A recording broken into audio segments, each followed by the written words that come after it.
Hello मेरे प्यारे बच्चों। मैं हूं आपकी तोशी मैम और आपका मेरे channel bio with Toshi ma'am में बहुत बहुत स्वागत है। तो आज हम क्या पढ़ने वाले हैं? आपका चैप्टर वंशागत के मंडलीय आधार। ठीक है। वो इसका मतलब क्या होता है? देखो, वंशागति का मंडलीय आधार। तो वंशागति मतलब क्या होता है कि जो एक पीढ़ी से दूसरी पीढ़ी में जाए। ठीक है, उसी को क्या कहते हैं? वंशागति कहते हैं। मतलब वंश वंश किसे कहते हैं? कैसे जैसे कोई बच्चा पैदा होता है, कहते हैं, अरे इसका वंश जग गया है, इसका कोई लड़का पैदा होता है तभी ऐसा हम कहते हैं ना। बेसिकली तो ऐसा नहीं कहना चाहिए कि जब लड़का होता है तभी हम कहते हैं कि हमारा वंश आगे बढ़ गया, हमें वंश बढ़ाने वाला कोई चाहिए। तो जैसे ये बड़े बूढ़े हमारे कहते थे, आप अपने आसपास सुनोगे तो आपको पता चलेगा। ये लोग कहते हैं कि हमारा कुल जग गया, हमारा वंश जग गया। तो बेसिकली क्या होता है कि एक पीढ़ी से जो आपके माँ बाप होते हैं, जो माँ बाप होते हैं हमारे, वो क्या होते हैं, उनके जो लक्षण होते हैं, कैसे उनकी आंखें होती हैं। जैसे आपने कभी बच्चा देखा होगा जब पैदा होता है, तो लोग कहते हैं अरे इसकी आँख तो पापा पे गई है, अरे इसके बाल तो मम्मी पे गया है, अरे इसके ओठ तो इसके उस पे गया है। तो आप ऐसे सुनते होंगे तो बहुत सारे वेरिएशन मिलते होंगे आपको कि ये इस पे गया, वो उस पे गया है। तो यही जो लक्षण होता है, इसको हमारे एक वैज्ञानिक थे जिनका नाम क्या था, मेंडल था हमारे। मेंडल साहब थे, उन्होंने ही खोजा था। कि उन्होंने इसकी खोज पहले पौधों पे की थी। पौधा कौन सा था? मटर का पौधा था। तो इसके पहले भी बहुत सारे साइंटिस्ट आए जो खोजते गए, कुछ ना कुछ कहते गए। तो हमें इस चैप्टर में पूरा डिटेल में पढ़ना है कि कौन कौन वैज्ञानिक आए, कौन कौन वैज्ञानिक ने क्या क्या खोजा, उसके बारे में क्या क्या बताया, अपनी क्या क्या राय दी। ठीक है। तो आपको समझ में आया कि वंशागति, पहले तो आप इस चैप्टर का मीनिंग समझो कि ये चैप्टर कहना क्या चाहता है। तो जैसे उसका नाम ये क्या, वंशागति का मंडलीय आधार। ठीक है।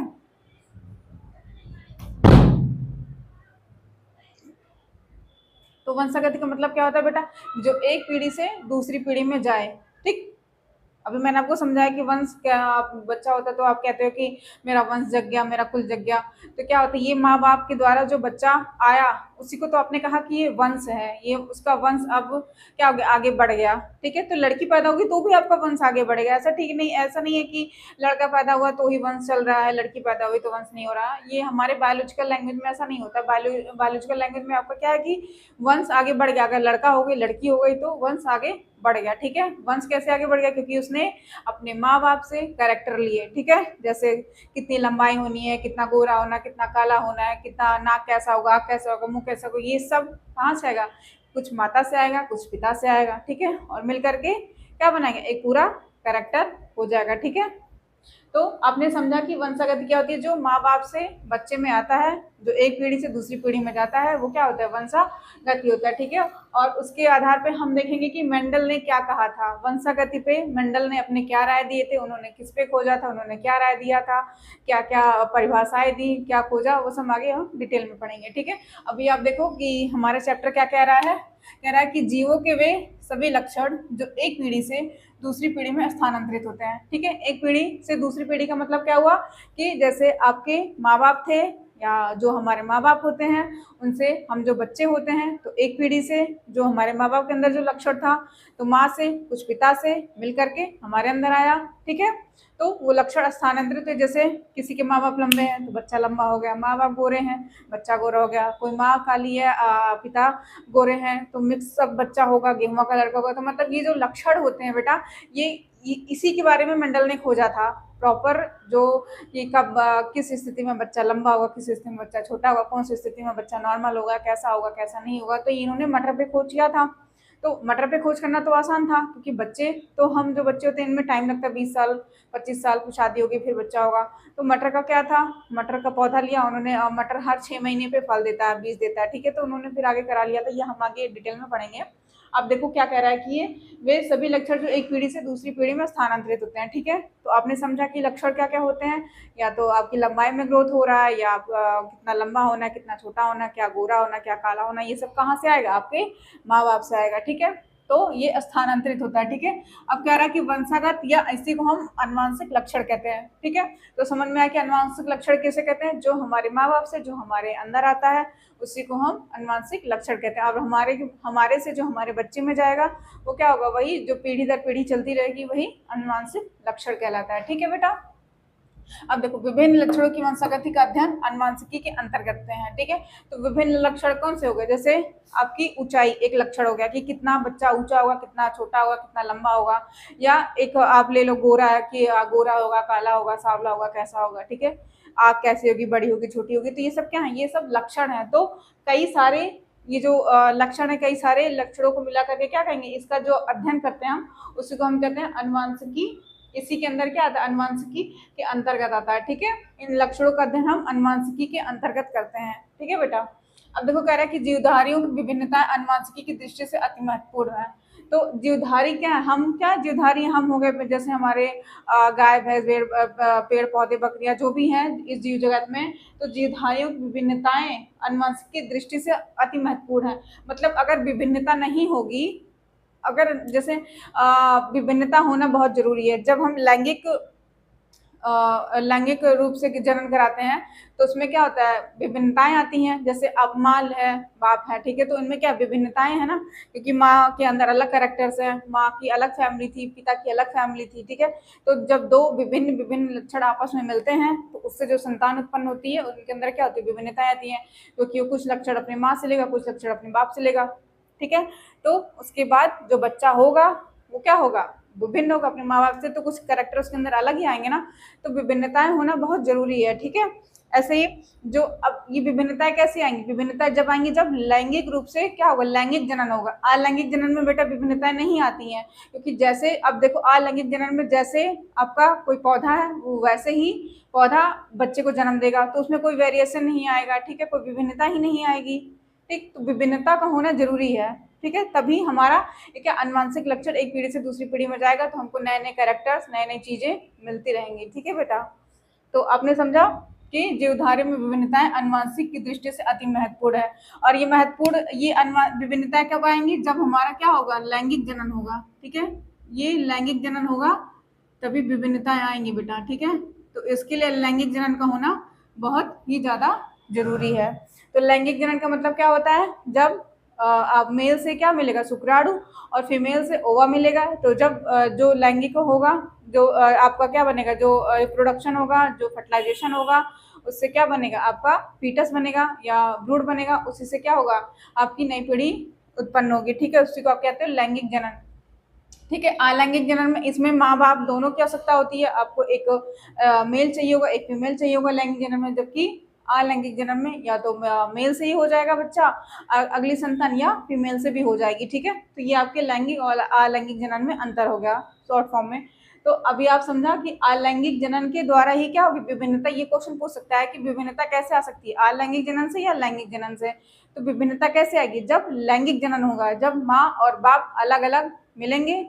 अलग का मतलब क्या हुआ कि देखो माँ है, माँ के अंदर अलग कैरेक्टर है, पिता के अंदर अलग कैरेक्टर है। ठीक है, तो जब दोनों मिलेंगे तो क्या होगा, तब जो वो संतान उत्पन्न होगी उसके अंदर विभिन्नताएं आएंगी, क्योंकि कुछ लक्षण वो माँ के लेके आएगा, कुछ लक्षण वो अपने पिता से लेके आएगा। ठीक है, अब देखो कह रहा है कि अनुवांशिकी या जेनेटिक्स क्या होता है। तो जनकों से, जनकों मतलब माता या पिता से उनकी संतानों में लक्षणों की वंशागति होती है। आपने समझा कि लक्षणों की वंशागति कैसे होती है, जो माता या पिता है, माता पिता से क्या होता है, संतान ही होती है, तो संतानों में लक्षणों की वंशागति और विभिन्नता से संबंधित होता है। तो जेनेटिक्स में हम क्या पढ़ते हैं, जेनेटिक्स में हम पढ़ते हैं कि लक्षणों की वंशागति और विभिन्नता के बारे में पढ़ते हैं। ठीक है बेटा, अनुवांशिक में आपने क्या पढ़ा कि बच्चों के अंदर जो लक्षण आ रहे हैं, क्या विभिन्नताएं आ रही हैं। ठीक है, कि बच्चा कितना लंबा होगा, कितना छोटा होगा। ठीक है, ये सब किस में पढ़ेंगे हम, जेनेटिक्स में पढ़ेंगे, अनुवांशिकी में पढ़ेंगे। अब देखो एक चीज ये है आपको इंपॉर्टेंट है कि अनुवांशिकी शब्द का सर्वप्रथम प्रयोग किसने किया था, डब्ल्यू बैटसन ने किया था। ठीक, ये पूछता है कि अनुवांशिकी शब्द का प्रयोग सर्वप्रथम किसने किया था, तो आप बोलोगे डब्ल्यू बैटसन। ठीक, याद रहेगा ना, डब्ल्यू बैटसन ने किसकी खोज की थी, अनुवांशिक। खोज नहीं किया था इन्होंने, सिर्फ अनुवांशिक शब्द दिया था, खोजा नहीं था, खोजा किसी और ने था। इन्होंने सिर्फ अनुवांशिकी नाम दे दिया था, उसी के लिए सोचो उनको बायो में ही अमर हो गया बिल्कुल ही। अब इनका नाम चलता है, देखो हम याद करते हैं डब्ल्यू बैटसन। इन्होंने सिर्फ क्या दिया था, एक वर्ड दिया था जिसका नाम क्या था, अनुवांशिक, अनुवांशिकी। ठीक है, अब अनुवांशिकी के आधारित सिद्धांतों की खोज किसने की थी, खोज तो किया था अपने हमारे जो प्यारे मंडल साहब हैं, इन्होंने खोजा था, जो हमारे मंडल जी हैं। ठीक है, शब्द किसने दिया था, अनुवांशिक शब्द किसने दिया था, बैटसन ने दिया था। ठीक है, लेकिन खोजा किसने था, हमारे मंडल जी ने खोजा था। ये कंफ्यूज मत होना, अनुवांशिक शब्द दिया था डब्ल्यू बैटसन ने, ठीक है। लेकिन अनुवांशिक के बारे में खोजा किसने था? ग्रेगर जॉन मेंडल ने खोजा था, ठीक है बेटा। अब इस कारण उन्होंने अनुवांशिक का जनक या फादर ऑफ जेनेटिक्स कहते हैं, ठीक है। तो फादर ऑफ जेनेटिक्स किसे कहते हैं? ग्रेगर जॉन मेंडल को कहते हैं। ये हर बार क्वेश्चन पूछता है कि फादर ऑफ जेनेटिक्स किसे कहते हैं, तो आप बोलोगे किसने किया था, ठीक है। तो फादर ऑफ जेनेटिक्स किसे कहते हैं? ग्रेगर जॉन मेंडल को। बेटा ये बहुत इंपॉर्टेंट है, इसको याद कर लेना। फादर ऑफ जेनेटिक्स किसे कहते हैं? ग्रेगर जॉन मेंडल को। हर बार ये क्वेश्चन आता है आपके इस चैप्टर से कि फादर ऑफ जेनेटिक्स कौन है, या अगर कभी आप कोई इंट्रेंस एग्जाम दे रहे हो, कोई भी एग्जाम दे रहे हो, तो अगर उसमें साइंस का पोर्शन आता है तो पूछता है कि फादर ऑफ जेनेटिक्स कौन है। तो फादर ऑफ जेनेटिक्स मतलब इन्होंने ही अपने पूरे 6 साल लगा करके पूरे जेनेटिक्स के बारे में खोजा था कि कब कौन से लक्षण माता से आते हैं, पिता से आते हैं, कब लंबाई में होगी, कैसे मोटाई होगी, कितना गोरा होगा, कितना काला होगा। तो ये सारी चीजें किसने खोजा था? हमारे प्यारे मेंडल जी ने खोजा था। तो फादर ऑफ जेनेटिक्स किसको कहेंगे? मेंडल को कहेंगे, ठीक है। और अनुवांशिक शब्द दिया था, दो चीज याद रखना। देखो शब्द किसने दिया था? शब्द दिया था बैटसन ने, ठीक है। और फादर ऑफ जेनेटिक्स किसे कहेंगे? क्योंकि इन्होंने ही पूरे खोज की थी, ठीक है, ये कैसे क्या क्या होगा, तो इसीलिए फादर ऑफ जेनेटिक्स हम किसको कहते हैं? ग्रेगर जॉन मेंडल को, ठीक है। अब देखो कुछ शब्दावली हैं, जैसे हम ये चैप्टर आगे पढ़ेंगे तो उसमें हमें बहुत सारी शब्दावली को समझना है। तो आगे जब हम पढ़ेंगे तो जब तक आप शब्दावली को अच्छे से नहीं समझोगे, आपको बेटा आगे का कॉन्सेप्ट समझ में नहीं आएगा। जो मेंडल ने नियम दिए थे उसमें आपको कुछ शब्दावलियां मिलेंगी पढ़ने को, ठीक है। तो आप उसको पहले समझ लो, फिर हम आगे चैप्टर स्टार्ट करेंगे। देखो पहला क्या आता है कि बार बार जीन का आता है कि जीन क्या होता है, ठीक है। अभी हम जीन जीन करते रहते हैं, एक पीढ़ी से दूसरी पीढ़ी में जीन जाता है, जीन जीन जीन क्या होता है, ठीक है। जीन हमारे जिन नहीं बेटा, जीन होता है जीन, ठीक है। ऐसे हमारे जो जिन होते हैं, जैसे लोग कहते हैं कि जिन अलादीन वो कौन सा चिराग था, उसको भेजते थे तो जिन निकलता था। तो वो सारी विषय आपकी पूरी करता था कि आपको क्या चाहिए क्या नहीं चाहिए। वैसे आप मुझे बताना, अगर आपको जिन मिल जाए तो आप उससे कौन सी विश मांगोगे कमेंट में मुझे बताना आप, ठीक है। अब देखो मेंडल ने इसे कारक कहा, तो पूछता है कि मेंडल ने जीन को क्या कहा था, ठीक है, क्योंकि मेंडल ने भी खोजा था। फादर ऑफ जेनेटिक्स तो हमारे मेंडल साहब ही हैं। तो अब क्या कह रहा है कि मेंडल ने जीन को कारक कहा था, जीन को जीन नहीं कहा था।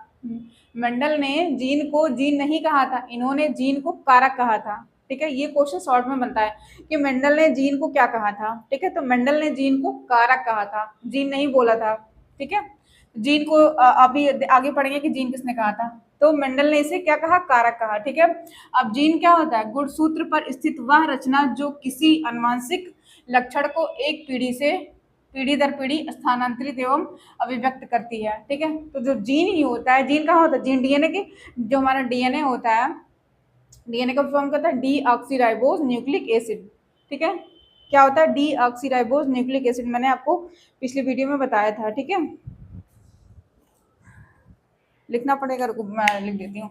तो जो हमारा डीएनए होता है, डीएनए की संरचना कैसे होती है सबको पता है? ऐसे होता है ना, ऐसे ऐसे ऐसे, ठीक है। तो डीएनए के ऊपर ही क्या होता है? ऐसे मोतियों की माला के जैसे ये चिपके रहते हैं, इसी पे ये ऐसे दिख रहा है आप लोगों को कि नहीं? तो डीएनए के ऊपर ही क्या होता है? मोतियों की माला, जैसे हम मोतियों की माला पहनते हैं ना, उसमें गुथा हुआ रहता है ना जो पीली पीली आपकी जो होती है माला। तो वैसे ही क्या होता है? जीन के ऊपर सॉरी, जो आपके डीएनए होता है, डीएनए के ऊपर ही जीन चिपकी रहती है, ठीक है। तो कह रहा है कि जीन गुणसूत्र पर स्थित व रचना है, ठीक है। तो गुणसूत्र कहाँ होगा? आपके डीएनए के अंदर होगा। डीएनए के ऊपर ही क्या होता है? जीन होता है, ठीक है। तो स्थित व रचना जो किसी अनुवांशिक लक्षण को, अब यही है, देखो अनुवांशिक लक्षण को एक पीढ़ी से दूसरी पीढ़ी में कौन लेके जा रहा है?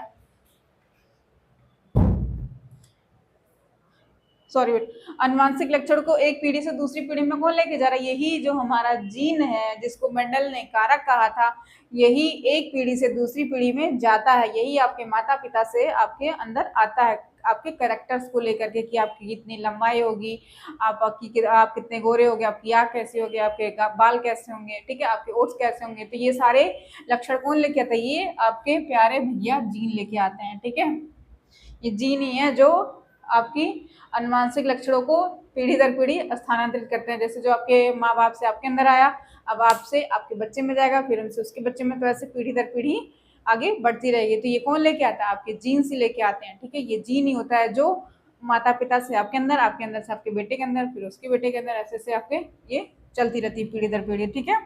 अब कह रहा है कि यह अनुवांशिक पदार्थ की क्रियात्मक इकाई होती है, ठीक है। तो ये अनुवांशिक पदार्थ की क्रियात्मक इकाई होती है, ठीक है।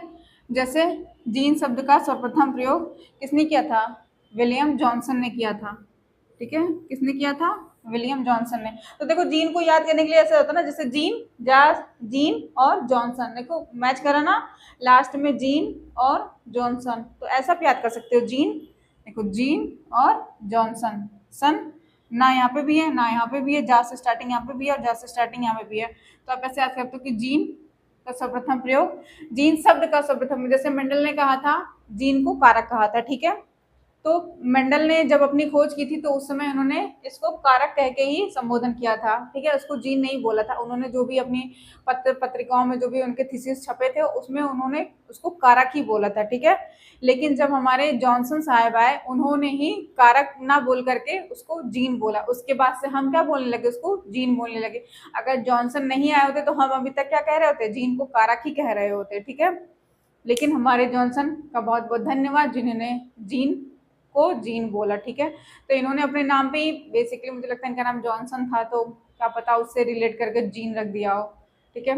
ऐसा तो मतलब मुझे कोई आइडिया नहीं है कि कैसे रखा था, बट हाँ कि इनका नाम देखो जॉनसन है, तो जॉनसन से जीन आप ऐसे याद कर सकते हो, ठीक है। तो कौन से ईस्वी में खोजा था? 1909 में खोजा था, ठीक है। खोजा तो मंडल था, देखो यहाँ पे सिर्फ शब्द की बात हो रही है। जीन शब्द किसने दिया था? जॉनसन ने दिया था। उसके पहले हमने एक चीज और क्या पढ़ी थी, यहाँ पे देखो ये अनुवांशिकी शब्द का प्रयोग किसने किया था, ठीक है। तो किसने किया था? डब्ल्यू बैटसन ने किया था। तो यहाँ पे देखो शब्द की बात हो रही है, अनुवांशिक शब्द जॉनसन शब्द, ठीक, सॉरी जीन शब्द किसने दिया था? तो अनुवांशिक डब्ल्यू बैटसन, ठीक। और जो आपका जीन था वो जॉनसन ने दिया था। ये सब शब्द की बात हो रही है बेटा, कंफ्यूज मत होना आप, ठीक है। अब देखो ये सिर्फ जीन शब्द का सब सर्वप्रथम प्रयोग विलियम जॉनसन ने 1909 में किया था। इन्होंने सिर्फ जीन शब्द दिया था, ठीक है। अब देखो इतना समझ में आया जीन क्या होता है? जीन वो होता है जो एक पीढ़ी से दूसरी पीढ़ी में आपके लक्षणों को लेके जाता है, ठीक है, उसी को आप कहते हैं जीन।